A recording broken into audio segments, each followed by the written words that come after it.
on point without a trace. Families still left in the dark 5 years after the disappearance of Ronson Williams and Carlos Anderson. We want justice. We want to find out justice about how he died, where he died. At least we could get the body to bury him. Because still now, there is no evidence proving that he's dead. But if we know he's dead, we'd like to get a body to bury him. And the police are not making no effort to help us out this situation.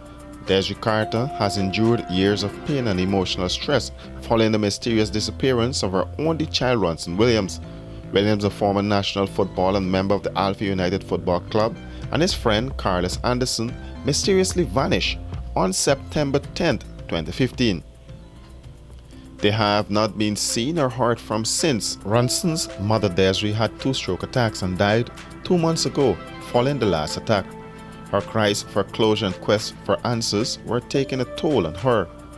According to her sister, Deborah Ann Davis, she will now take up the mantle to get justice for the family.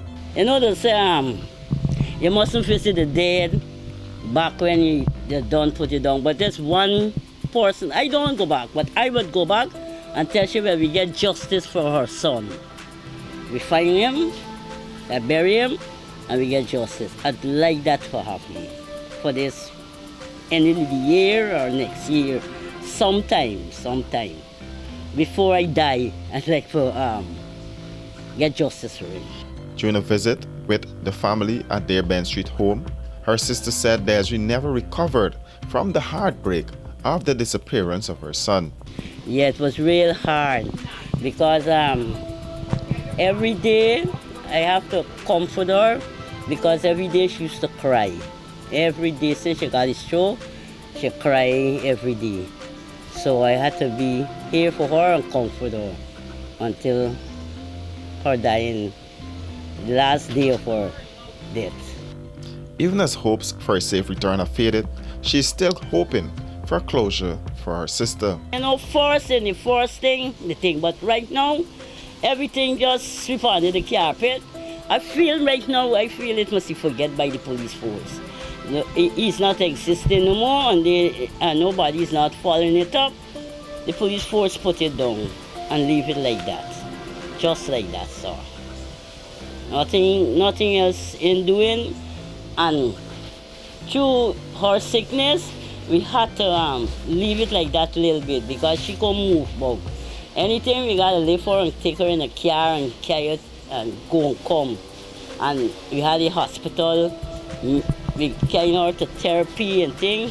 I gotta pay people for help to lift and carry her and things. She couldn't do nothing to help herself, so we had to leave that.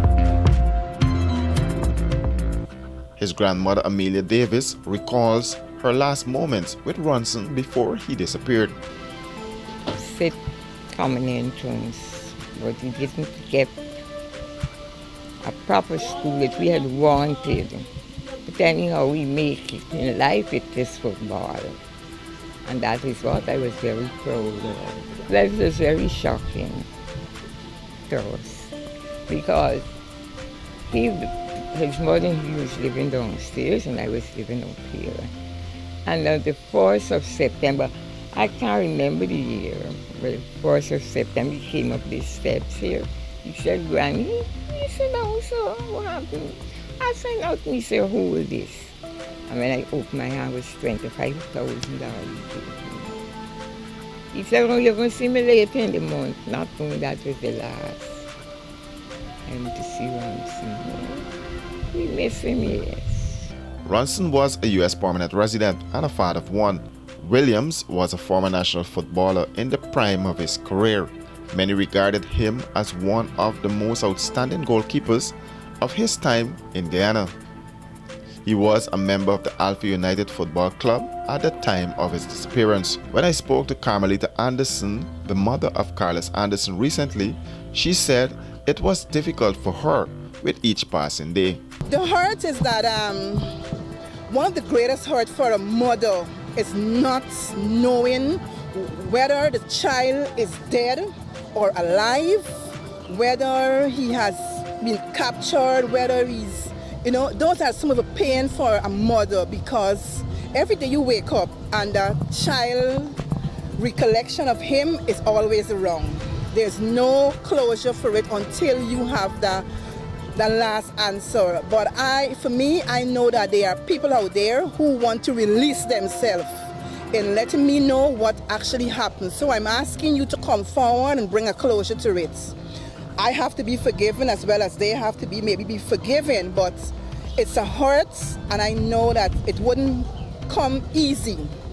So I'm asking the people who are involved in the disappearance of Carlos along with his friend Ronson Williams to bring a closure. It doesn't matter your race, color, it doesn't matter who you are, bring it to an end and let us all live on. There are reports that the disappearance of the men may have been linked to the underworld. A businessman was arrested for questioning in relation to the deaths of the two men, but he was later released. And that's it for this edition of On Point. To join us again next week for another edition.